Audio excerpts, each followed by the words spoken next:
Hey guys, it's Ross going on the Space Couch today. I'm going to be reviewing this, Fallen by Benedict Jacka, the 10th book in the Alex Verus Probability Mage series, and I thoroughly enjoyed it, and this series is still not flagging at all for me.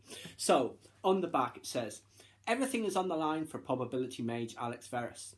Once Alex was a diviner trying to live under the radar, now he's a member of the Light Council who's found success, friends, and love.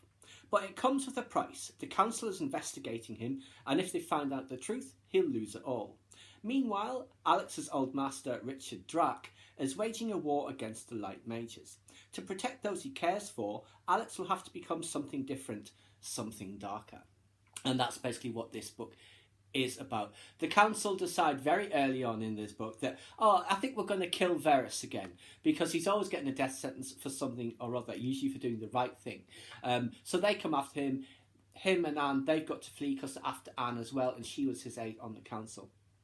But obviously, they can't go up against the council, and they can't go up against Richard and all of his minions like Rachel / Delio, and of course Morden and all of the others.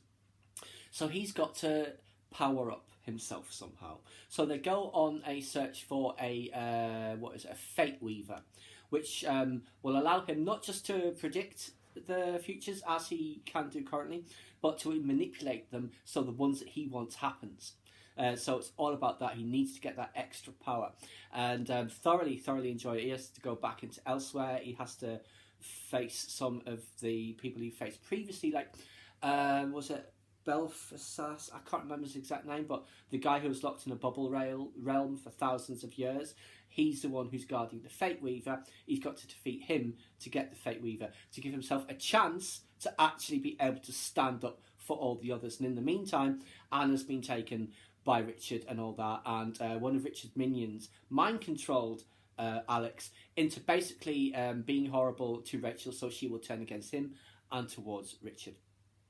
Very mean, those dark mages. But yes, thoroughly enjoyable. His journey to get more power, because he realises he'd always kind of been on the sidelines. He didn't want to be involved. He didn't want to be this. He didn't want to be that. Now he's got to choose. And when he chooses, he chooses. There's a scene after he's accomplished his task and gotten his power, where they're facing off against a bunch of people. And he says, I've killed 28 people, mages, adepts, and others in the last 24 hours. Any of you want to walk away, you can. So it's all that sort of thing. It's thoroughly enjoyable, like I say. And Starbreeze, who I don't think had been in it really since the very first book, that air spirit that he's helping transport about, she's back in it as well. Lots of people like, say, Caldera and that, they're not in it so much. It's mostly Alex on his journey, and I did enjoy it very much.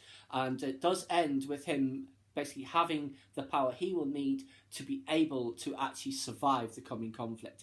And that is basically where it ends. That conflict, the council is in disarray. Richard and his minions, they're kind of in disarray as well. So maybe he will step in and take all of the spoils. Who knows? We'll have to wait for book 11 to find out. But very enjoyable as always. I do thoroughly recommend the series. It's very easy to read. And I'm very much looking forward to the next one, which I expect is going to be in about a year's time. So there you go, guys. Fallen by Benedict Jacka. Please subscribe to my channel if you enjoyed this content. Leave me a comment or suggestion for a upcoming topic you'd like to see discussed. Or like the video.